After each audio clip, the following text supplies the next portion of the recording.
you're gonna die never even trying to reach your full potential. This was the life that you were supposed to live, but you didn't try.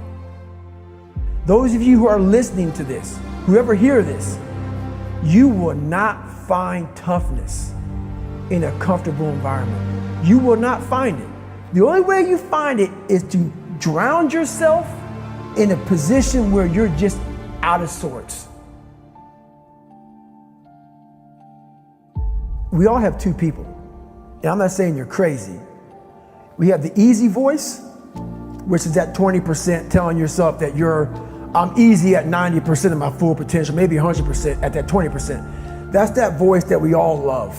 That's that very comfortable voice that's that mommy holding you saying it's gonna be okay. Doesn't care how good you are, just loves you. Just loves you no matter how messed up you are in life. This other voice that we walk very far away from is the voice saying, hey man, you ain't doing shit. So we try to get this voice out of our head completely. And we live over here in this lane. So what you have to do first is turn up this voice over here. The voice saying things to you that aren't nice. That it's in our head saying, you know what man, dude, you're not doing shit. And it's not putting yourself down.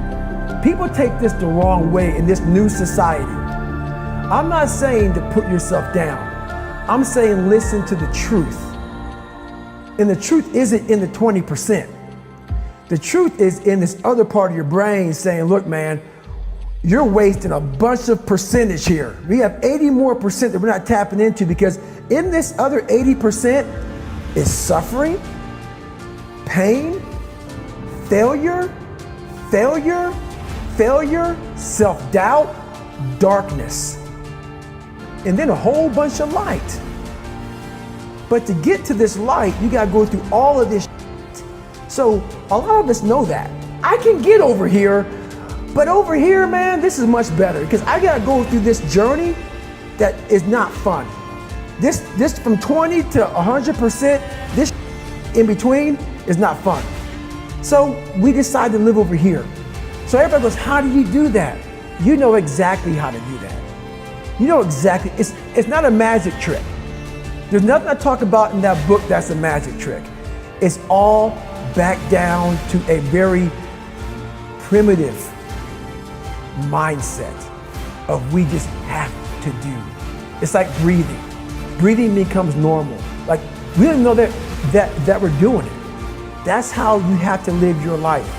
When that alarm clock goes off at 4 or 5 in the morning, your mind says no. You just say, this is what we do. It's what we do now. Because to get to where you want to go, the amount of pain involved, I'm not saying physical, I'm not saying you got to break yourself off. The amount of mental pain of how many times you're going to have to do something that you don't want to do to get to where you want to go is going to be, there's going to be more times you do something that you don't want to do than you are going to want to do it. And that's your new norm. That's your new norm. So then it's like breathing. And then once you do this over and over and over again, it becomes like breathing.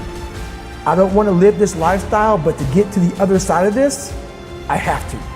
So if you really want it, you realize what trying is and what trying is not. You're not working your butt off hard enough. You're not trying hard enough. We all think we're trying hard, but what are you gauging that off of? I talked to this one kid the other day. College is kicking my ass. I said, what are you gauging that off of? I go, are you trying? He goes, yeah, I'm trying my ass off. I'm studying hard. I go, what are you gauging trying hard off of? Well, in high school, I didn't have to try at all. And I made great grades. In college, I'm trying hard. You're trying hard compared to what you did in high school, which was it came easy to you. So your reality is something you created off of something easy. So you trying hard is 2 hours of studying. I'm gonna tell you a difference in trying hard and trying hard. Trying hard is something in your mind just doesn't stop. Where you know 2 hours isn't enough. When I was 297 pounds and I was fat as hell trying to be a Navy SEAL, the scariest thing in the world to me, even to this day, was that could have been the rest of my life. I thought then I was trying hard. That's the scariest thing in the world. I thought then, 297 pound, working for Ecolab, spraying for cockroaches, making $1,000 a month. I thought that was me at my 100% potential. Come to find out, a few years later, I wasn't anywhere near that. 106 pounds less, graduated Navy SEAL training, went on to do all these other things. Looking back on that, that was me trying hard. That's why people gotta understand, what is in us, we have no idea until we start trying hard. And I mean really trying hard, where you're obsessed with, hey, this is my new norm.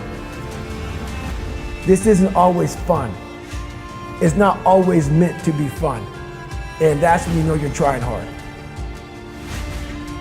I have this haunting voice in the back of my head. A lot of us have it. We just ignore it. And it was there for years. So I knew in the back of my mind that I could pull off this whatever I wanted. I knew I could, but I was afraid of the work, because I wasn't gifted with brains. I wasn't gifted with God-given talent as far as like athleticism. So I knew to get to where I had to go, to be on the same playing field as these men, to even try out for this program, I knew the work was gonna be something that I didn't want to even attack. So I would just put it off. But yet you did it. Because it haunted me. The voice in my head said, you know what, man, you're gonna die never even trying to reach your full potential. I developed a reality that wasn't real. That's the thing we always do. We can have a great life, but we always build this reality around the one thing we don't have. So therefore, our great life, we don't even see it. We see the one piece of clothing we weren't able to get versus the amazing things we have. So we focus on that. I was the king of focusing on the one bad thing in my life. The one bad person called me nigger. Everything bad, I focused on that.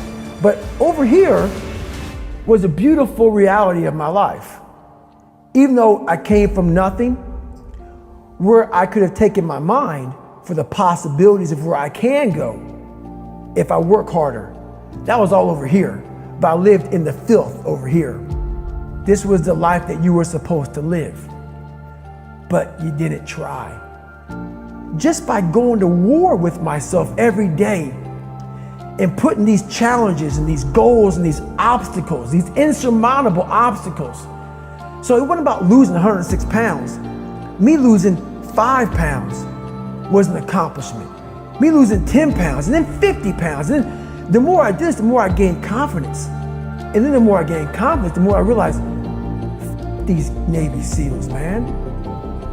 These guys can't do what I'm doing right now. I had no coach, had no trainer, had no money. I didn't know how to lose weight.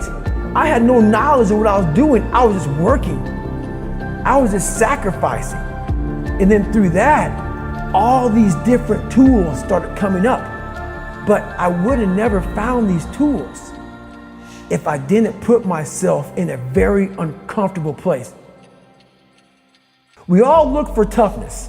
We all want it, but we look for it in a comfortable environment. You will not find toughness in a comfortable environment. Those of you who are listening to this, whoever hear this, you will not find it. I was trying to look for it everywhere. The only way you find it is to drown yourself in a position where you're just out of sorts, where you can't swim and you're drowning. Where you're drowning. You're drowning in life. But you say, you know what, man? Dad, I'm gonna figure out how to backstroke or something. And then through figuring out all these tools, your mind starts to, when you quit, your mind does this. Because you're out. Once you say, I'm not gonna quit, this is the 40%. When you quit, your mind says, we're done. So it doesn't expand. There's no expansion when you quit. When you say, F you, this sucks, I'm drowning, I'm miserable, I'm suffering, I'm broken, but I'm not going anywhere. What happens to your mind is it does this. It says, he's not leaving. So we gotta expand, we gotta grow, We got to figure this thing out. So then these compartments in your brain start to they have to work. They have to work. And then you start to engage parts of your mind that you never engaged before. But you can't engage it by sitting back in these nice chairs, drinking this nice water, talking to you, talking about what I want to do. That's where the 40% thing comes in. It comes in when you're in suffer mode and you say, I'm not going to quit. You're forcing your brain now to operate on a level it's not used to, but then it becomes used to it.